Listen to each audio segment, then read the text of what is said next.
जय श्री कृष्ण, सुस्वागतम। हम आज आपको चित्तौड़गढ़ जिले में स्थित जेजेएम गुरुकुलम उच्च माध्यमिक विद्यालय ताणा में स्थित, जो एक प्राचीन गुरुकुल पद्धति थी शिक्षा के क्षेत्र में और आधुनिक शिक्षा का जो संगम है उसको हम बताने जा रहे हैं। तो हमारे साथ जुड़ चुके हैं इस संस्थान के निदेशक महोदया, जो हमें छात्रावास सुविधा और इस विद्यालय के बारे में एक छोटी सी संक्षिप्त जानकारी देंगे। मैम, प्लीज़ आप इस संस्था के बारे में और छात्रावास के बारे में कुछ संक्षिप्त जानकारी प्रदान करें। हरिओम सर, हरिओम। राधे राधे, जय राधे। श्री कृष्णा। सर, ये जो हॉस्टल है, जी पहली बात तो मैं इसे एक हॉस्टल नहीं बोलूँगी, क्योंकि यहाँ हम बच्चों को एक घर की जैसे रखते हैं। जी जैसे घर का एक माहौल होता है, जी उसी प्रकार से यहाँ बच्चों को रखते हैं। दूसरा, जैसे आधुनिक शिक्षा तो सब जगह है ही सर, उसके साथ साथ जैसे आजकल हमारे जो बच्चे हैं, भारतीय संस्कृति है, हमारी जो संस्कृति से जोड़ने के लिए हम इनमें संस्कार, एक एडवांस चीज़ आप बोल सकते हो यहाँ जो है। तो उसके लिए जैसे हमारे बच्चे सुबह 5, जैसे सर्दियों का रूटीन रहता है, यहाँ 5 बजे बच्चों को उठाते हैं। उठाने के बाद उनको योगा अभ्यास होता है, करवाया जाता है।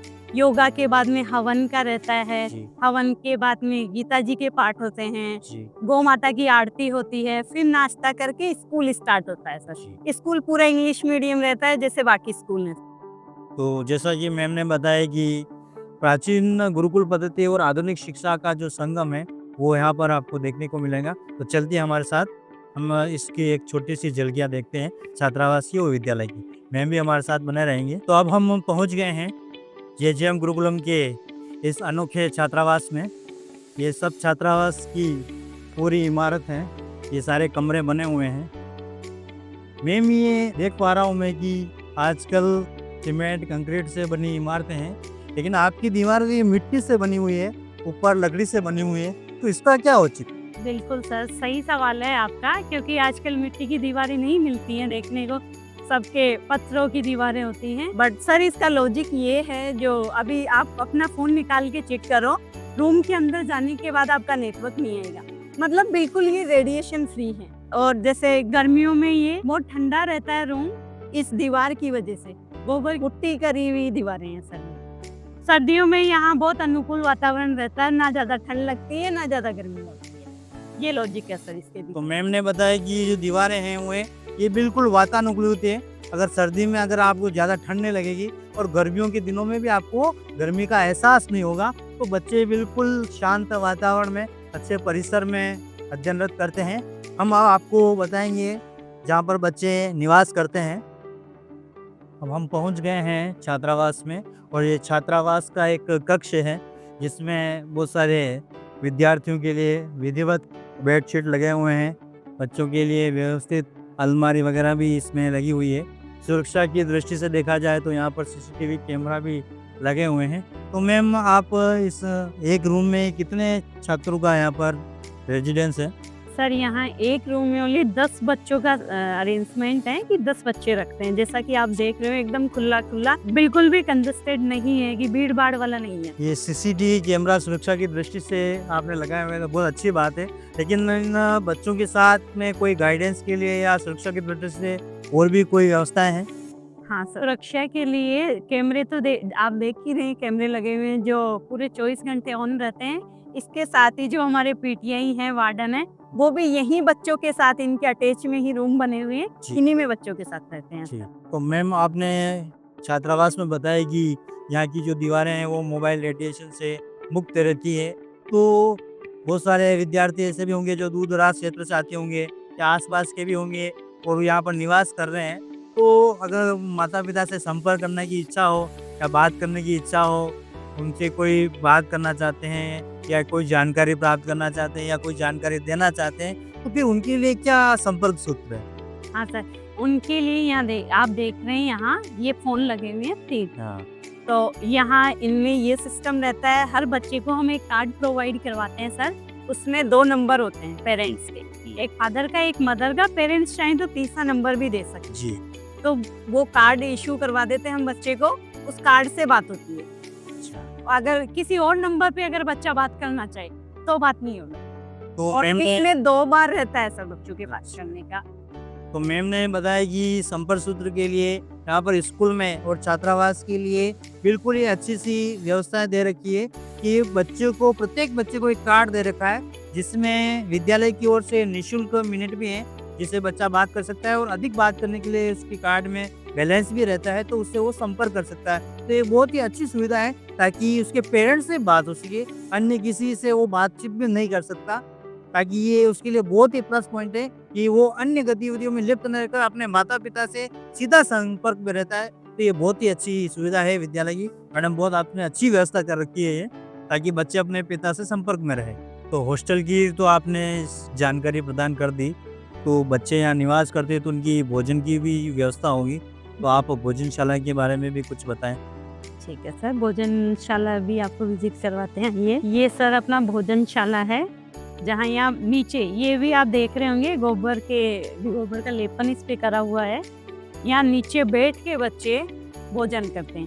पहले भोजन मंत्र होता है, मंत्र के बाद में सर बच्चे 5 आहुतियाँ दे के भोजन स्टार्ट करते हैं, और पूरा सात्विक भोजन अपने यहाँ रहता है सर। जी। लहसुन प्याज बाहर का कुछ जितना पॉसिबल होता है सर, पूरा यहीं से बना हुआ का चीजें काम में लेते हैं। जैसे अनाज का भी मैं बताऊं तो अनाज भी जैसे आप यहाँ देख रहे होंगे, ये यहाँ चक्कियाँ हैं अपनी खुद की, यही आटा पिसता है और ये पूरा ऑर्गेनिक गेहूं होता है सर। तो यही हम बच्चों को खिलाने के लिए यूज करते हैं। और मैम ने बताया कि भोजन पूरा जैविक है, जैविक रूप से बनी हुई उत्पाद यहाँ पर काम में लिए जाते हैं। ये भोजन विद्यार्थियों के लिए बैठकर भोजन करने की व्यवस्था है, दरी पट्टी बिछी हुई है, सारा गोबर से, देशी माता जो गौ माता है उसके गोबर से लेपित है, ताकि, और बिल्कुल सफाई की व्यवस्था तो आपको सभी को बहुत अच्छे से दिख रही है। यहाँ पर मक्खी भी नहीं दिख रही है, इतनी शानदार व्यवस्था है। ये सारे भोजन मंत्र, भोजन करने से संबंधित जितने भी नियम हैं वो सबको यहाँ पर लिखित रूप में बच्चों के सामने दर्शाया गया ताकि वो नियमित रूप से इनका वाचन भी करते रहें। और भोजन से पहले यहाँ पर भोजन मंत्र भी बोला जाता है, तो बहुत ही अच्छी व्यवस्था है। सर अपनी ये सीता रसोई है, यहाँ पे भोजन तैयार होता है, और पूरा रसोइयों के अलावा, बनाने वालों के अलावा यहाँ किसी की अनुमति नहीं है सर जाने के लिए। और खाने के लिए भी यहाँ LPG की जगह हम गोबर गैस का यूज करते हैं। अच्छा, गोबर गैस संयंत्र का उपयोग जी, किया जी, जाता जी। है, बहुत ही अच्छी बात है। तो आप देख पा रहे हैं कि यहाँ पर भोजन की जो मसाले भी होते हैं पूरे ऑर्गेनिक हैं सर, जैसे अपना तेल होता है वो भी कच्ची घानी से निकाला हुआ, वो तेल यूज करते हैं।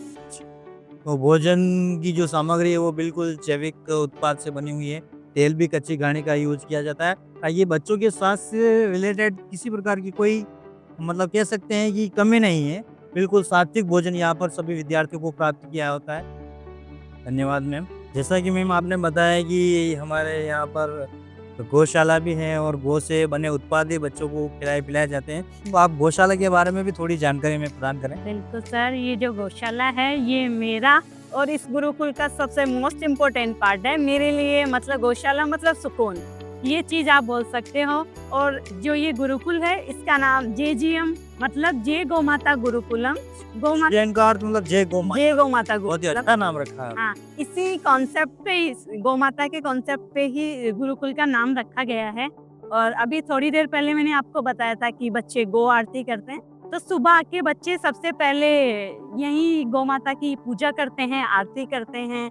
और जो इनका दूध होता है वही हम बच्चों को पिलाने के लिए, दूध, छाछ, दही सारा इन्हीं का यूज में आता है सर। पूरे ये देसी गोवंश हैं, देसी गौ माता ही हैं।